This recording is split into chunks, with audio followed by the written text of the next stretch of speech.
Dating back to the 1950s, all tiers of government set up farm settlements in the country to promote efficient use of land in a way that will boost socio-economic life of people and the community. But with the discovery of oil, the nation shifted away from agriculture, leading to the abandonment of farm settlements across the country. However, the fear of dwindling food security and need to diversify the economy is driving people back to the farms. In 2009, Nigeria officially had 415 grazing reserves, but only one-third is in use, while the remaining 270 have been built on or farmed. This prompted the federal government to evolve a policy of establishing nationwide grazing reserves and routes. 3 reserves were planned in 2009 for the Federal Capital Territory in Abuja and 2 other northern states to serve about 15 million pastoralists, including the demarcation of 175,000 hectares of grazing land, building of veterinary service centers, and construction of settlements for nomads to use on their route, all at a cost of $247 million. Government also demarcated about 1,400 kilometers livestock routes from Sokoto State to Oyo State and another 2,000 kilometers route from Adamawa State in the northeast to Calabar in the Delta region.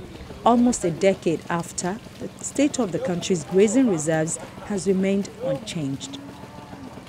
In view of the fact there is a constitutional crisis, the failing nature of farm settlements across the country was recently the subject of discussion at the House of Representatives in an amendment bill seeking the establishment of farm settlements in federal constituencies in the 36 states and the Federal Capital Territory. The amendment is titled A Bill for an Act to amend the National Agricultural Land Development Authority Act 2004.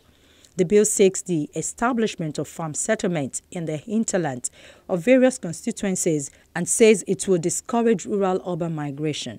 Furthermore, the amendment aims to vest in the National Agricultural Land Development Authority the powers to establish farm settlements across the country for the purposes of attaining food sufficiency. The bill, if successfully amended, will also facilitate the establishment of the National Farm Settlement and Youth Empowerment Agency to create a mechanized system of farming for the country. There are also suggestions that government should establish new farm settlements, with the federal government establishing 1 farm settlement per state. Each state setting up 3 settlements spread across their senatorial districts and each local government having 1 settlement.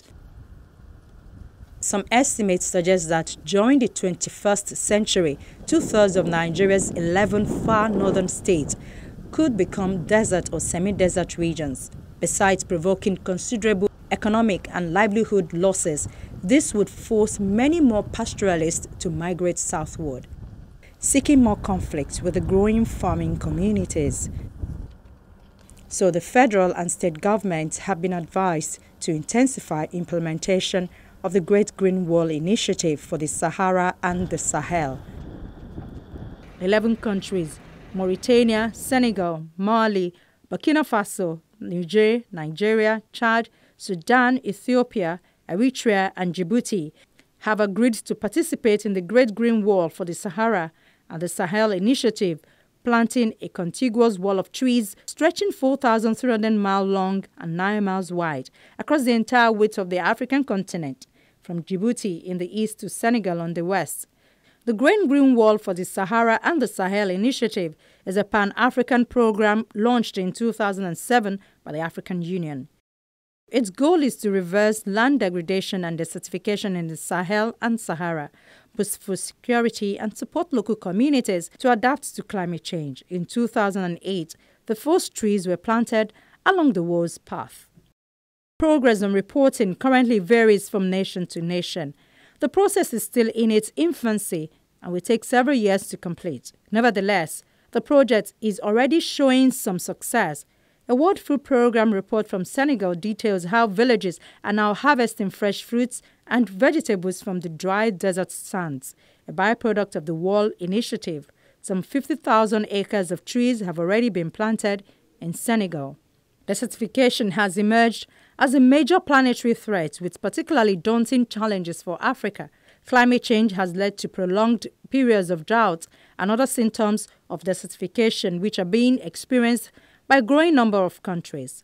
The United Nations Food and Agriculture Organization reports that 2/3 of the African continent is classified as desert or dry lands. Rainy seasons and other weather patterns are now changing across the region. The United Nations estimates that 2/3 of Africa's arable land could be lost by 2025 if this trend continues. The dry lands region